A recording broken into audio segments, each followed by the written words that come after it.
And with us on the line is Paul Nelson from World Travel Market.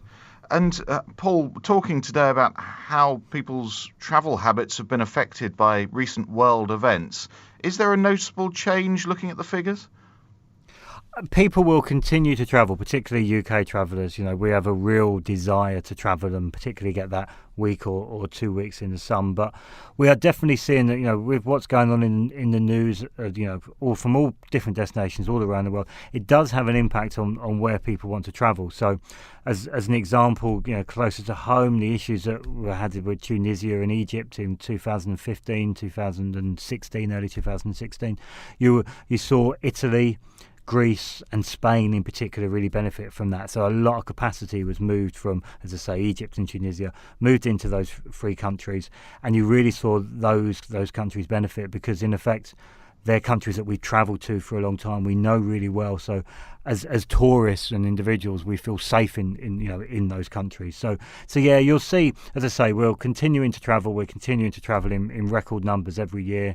You know, we really have that desire for that week or 2 weeks away in the sun to help to recharge our batteries. But the impacts and the news events that are going on around the world, without question, you know, really do have a direct impact as to where we decide to go. And even it appears somewhere like the United States, it affects people's sentiment towards going there? Yeah, very much so. I mean, the US again, the US is one of them destinations which will always be popular with UK tourists. It's a country that I think we feel pretty familiar with and that we feel very well. But yeah, we're definitely seeing that there's a little bit of a drop off from a US perspective, and Mexico and Cancun in particular, for those people that want to go long haul, is benefiting, as is Canada. Canada and particularly the Canadian cities, Toronto as an example, really benefiting.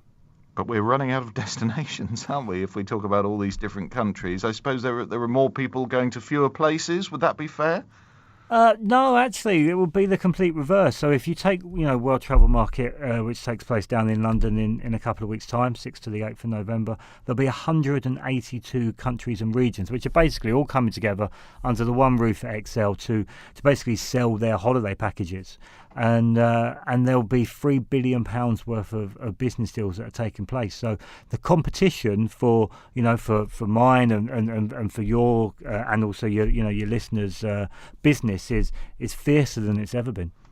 And I notice as well, and this seems astonishing, being within the European mainland, Spain is being affected. I mean, this is really our favourite place, isn't it, as Brits to go abroad? But one particular region with the Catalonian crisis on at the moment, people aren't going so much to Barcelona, I suppose.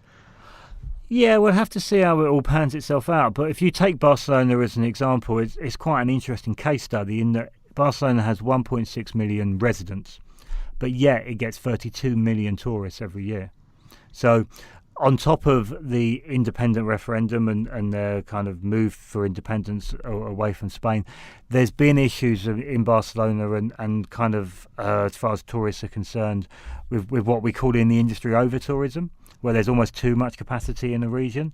And Barcelona would appear to be one of those cities, and Venice obviously being another, where there's almost too much tourism. So yeah, we'll have to see how it pans itself out, but there's a balance that needs to be had there, definitely. And can people go to a website to look at more information about the trends and indeed the World Travel Market? Yeah, please do. Go to wtmlondon.com. WTM World Travel Market. And Paul Nelson, thank you. Thank you. Thanks very much.